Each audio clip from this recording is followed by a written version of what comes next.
복된 소식 아름다운 소리 AM 1590kHz 시카고 기독교 방송입니다.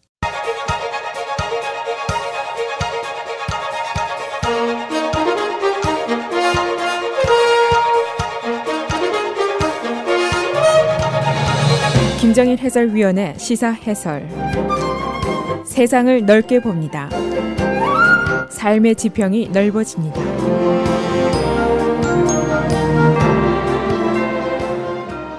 시사 해설입니다. 대법원이 어제 트럼프 대통령의 트래블 밴, 일부 모슬렘 국가 그리고 북한의 입국 금지 조치를 지지하는 판결을 내렸습니다. 이 트래블 밴 하면은 그냥 여행 금지 조치 정도로 해석을 할 수 있겠습니다만은 이번 송사에 오른 문제들은 매우 복잡한 문제가 얽혀 있는 이슈입니다. 예를 들어서 특정 종교에 대한 차별 문제, 또 국가 안보와 테러 문제, 정부의 이민에 대한 권한, 대통령의 행정명령의 범위, 권한, 더 나아가서는 헌법에 대한 위헌 여부, 이런 것들이 포함된 아주 복잡한 논란입니다. 이 트럼프 대통령의 특정 종교, 즉 모슬렘 국가들의 입국 금지 조치는 이미 2번이나 하급심에서 기각 판결이 된 적이 있었습니다. 그러나 대법원이 어제 5대4의 비율로 이것을 지지해 줬습니다. 이 판결은 트럼프 대통령에게 매우 큰 정치적인 승리를 안겨준 것입니다. 그리고 지금 현재 논란이 되고 있는 여러 가지 이슈들이 있는데 멕시칸 장벽이라든가 어린이 격리 조치, 또 불법 입국자에 대한 재판 권리 박탈, 이런 산적한 이민 정책에 대해서 트럼프 대통령의 권한을 크게 늘려준 결과를 빚었습니다. 그리고 여기에 따라서 궁극적으로 미국 내에서는 당분간 이 반이민 무드가 계속 고조될 것으로 예상이 됩니다. 그래서 오늘은 어제 대법원의 트래블 밴에 대한 지지 판결 내용은 어떤 것인지, 지지 의견은 무엇이고 반대 의견은 무엇이었는지, 또 실제로 이 판결에 따라서 일어나게 될 여파는 어떤 것인지 알아보도록 하겠습니다. 말씀드린 대로 이 트래블 밴 조치는 그냥 여행 금지의 문제가 아니라 대통령의 권한이라든가 국가안보, 이민정책, 헌법에 대한 해석, 종교차별, 여러 가지 복합적인 논란의 요소가 있는 이슈였습니다. 이 대법원 판사 9명 중에 5명, 즉 보수계 판사들은 모두 트럼프 대통령의 특정 종교 국가 입국 조치는 적법한 것이라는 판결을 내렸습니다. 그 이유는 이것이 대통령의 권한 안에 있는 조치다, 특정 종교에 대한 차별이 아니다 라는 생각 때문입니다. 이 이슈들을 국가 안보와 미국의 국경 보호의 차원에서 본 것이라고 얘기할 수가 있습니다. 그러나 반대로 4명의 진보계 판사들은 이 조치가 위헌사항이고 대통령의 권한이 남용된 것이고 특정 종교에 대한 탄압이고 오히려 국가 안보에 위해가 될 수도 있다는 조치다, 이런 의견을 가지고 있었습니다. 이 다수의 의견을 쓴 수석 대법원 판사인 존 로버츠 주니어는 이렇게 얘기를 했습니다. 대통령의 트래블 밴 명령은 이민과 관련한 대통령의 안보 판단에 의한 권한 안에 있다라고 본다라고 썼습니다. 그리고 트럼프의 조치가 위헌사항이라는 법률적인 도전에 대해서 기각 판결을 했습니다. 그러나 소수의 판결을 쓴 소니아 소로마이어 판사는 이 판결은 1994년도 2차 대전 당시에 일본계 미국인들을 집단 억류했던 코레마츠 vs. USA의 판결과 더 나을 것이 없는 판결이라는 혹평을 했습니다. 즉 특정 인종이나 종교에 대한 탄압 조치라는 생각입니다. 여하튼 이것이 대법원의 결정이니까 최종 판결입니다. 앞으로 이란, 리비아, 시리아, 예멘, 그리고 베네수엘라, 노스 코리아의 국민들은 미국에 이민도 올 수 없고 고용도 될 수 없고 유학도 올 수 없고 휴가 여행도 할 수가 없도록 되어 있습니다. 어제 대법원의 판결로 트럼프 대통령의 정치적인 입지가 크게 향상이 됐습니다. 최근에 제로 톨러런스 정책으로 인한 어린이 격리 조치, 이런 것들 때문에 그의 정치적인 타격이 우려되고 있는 시점이었고, 또 모든 불법 입국자의 재판받을 권리를 박탈하겠다는 발표가 있었습니다. 그러나 대법원이 트럼프 대통령의 손을 들어준 이상 앞으로의 그 멕시코 장벽 문제라든가 안보 예산, 불법 입국자들의 처리 문제에 대해서는 국가 안보가 우선이 되기 때문에 더욱 강경책을 쓸 수 있는 바탕이 마련됐다고 볼 수가 있습니다. 그리고 이에 따라서 미국 사회의 반이민 무드가 더 고조될 것이고, 또 여기에 따라서 합법 또는 불법을 가리지 않고 소수의 이민자에 대한 차별이라든가 부당한 대우, 예를 들면 스타벅스 사건 같은 유사한 일이 벌어질 수 있는 분위기가 조금 더 악화될 수도 있다 하는 예상이 가능합니다. 어제 대법원 판결에 따라서 트럼프 대통령이 희생이 만면했겠습니다만 그에게 또 어려운 판결이 하나 내려졌습니다. 캘리포니아에 있는 연방법원이 모든 격리된 불법 입국자들의 가족을 30일 이내에 재회시켜라 하는 판결을 내렸습니다. 특히 5살 미만의 어린이의 경우에는 2주 내에 격리된 부모를 찾아줘야 한다는 판결을 내렸습니다. 현재 17개 주를 비롯해서 워싱턴 DC가 트럼프 대통령의 현재 불법 입국자 처리 방식을 중단하라는 소송을 연방법원에 제기한 상태입니다. 트럼프 대통령은 선거 전 당시부터 반이민 문제를 들고 나와서 정치적으로 보수층들의 지지를 얻는 중요한 선거 전략의 하나로 써왔습니다.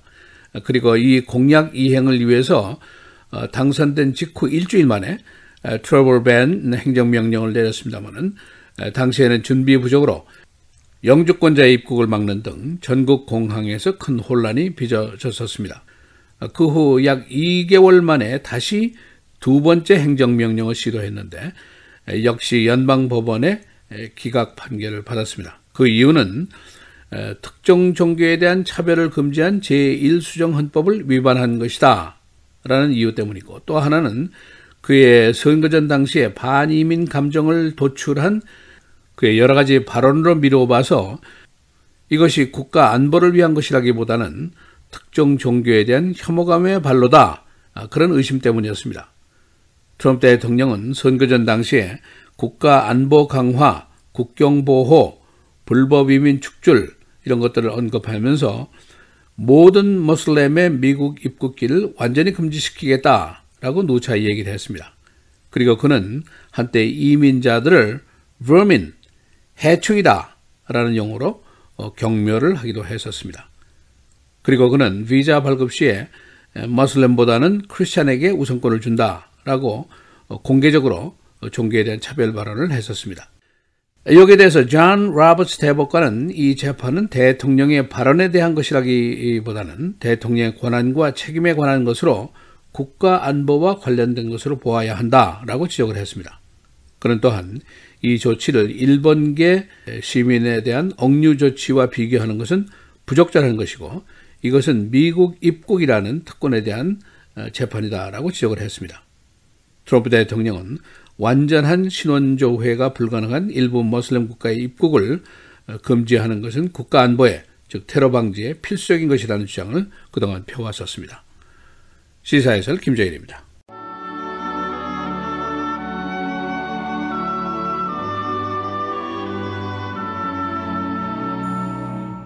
그러므로 하나님의 능하신 손 아래에서 겸손하라. 때가 되면 너희를 높이시리라. 너희 염려를 다 주께 맡기라. 이는 그가 너희를 돌보심이라.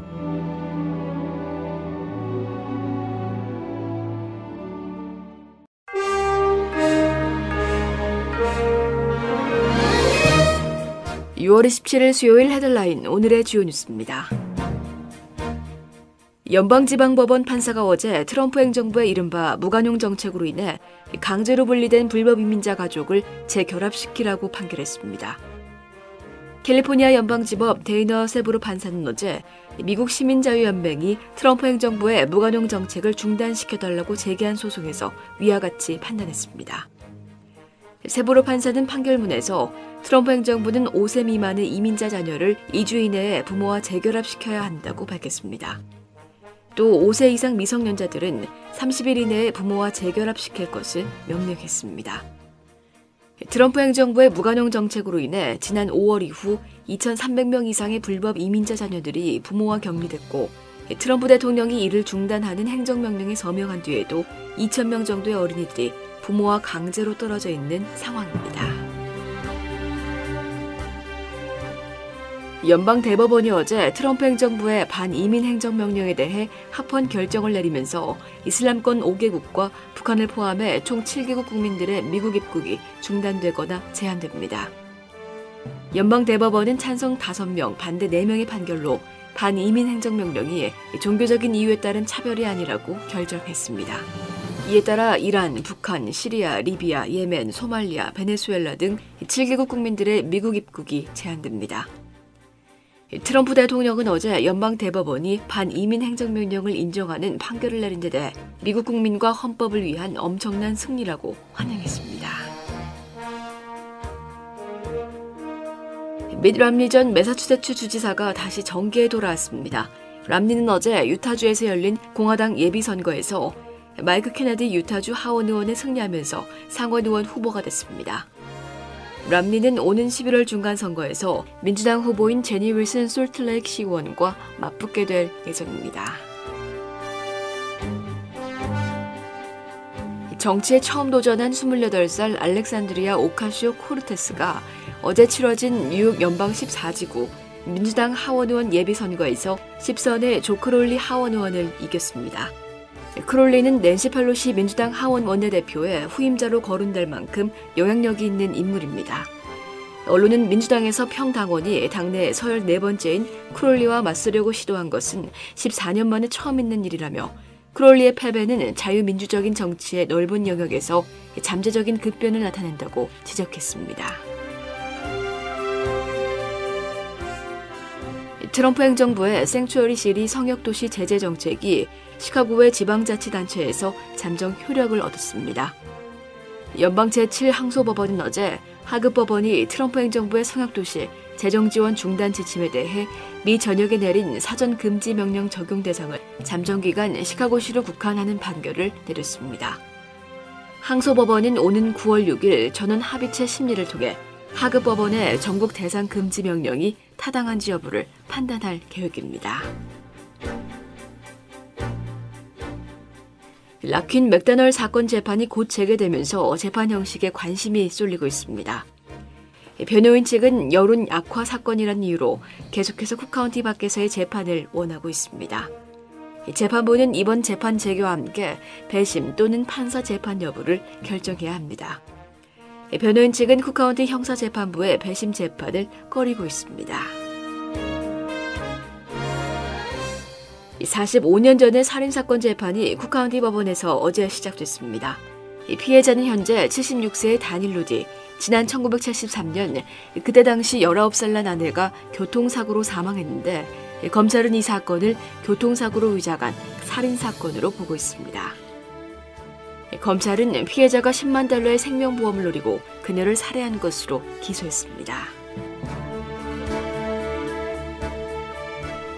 오늘 오전 현재 쿡카운티를 비롯해 레이, 케인, 맥켄리 카운티 등에 침수 경보가 발효 중입니다. 어젯밤 강풍을 동반한 호우가 이 지역에 쏟아졌으며 밀 카운티에서는 토네이도 경보도 내려졌었습니다. 어제 건희 지역에는 1시간에 2인치의 폭우가 내려졌습니다. 날씨입니다. 오늘은 흐리고 곳곳에 침수주의보가 내려진 가운데 비 소식은 오늘 오전까지 이어지겠고 바람이 다소 강하게 불겠습니다. 낮 최고 78도, 밤 최저 67도. 내일은 맑고 화창한 날씨가 예상됩니다.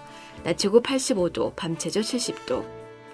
금요일과 토요일도 맑은 날씨 이어지겠고 낮 기온이 90도가 넘는 무더운 날씨가 다시 찾아오겠습니다.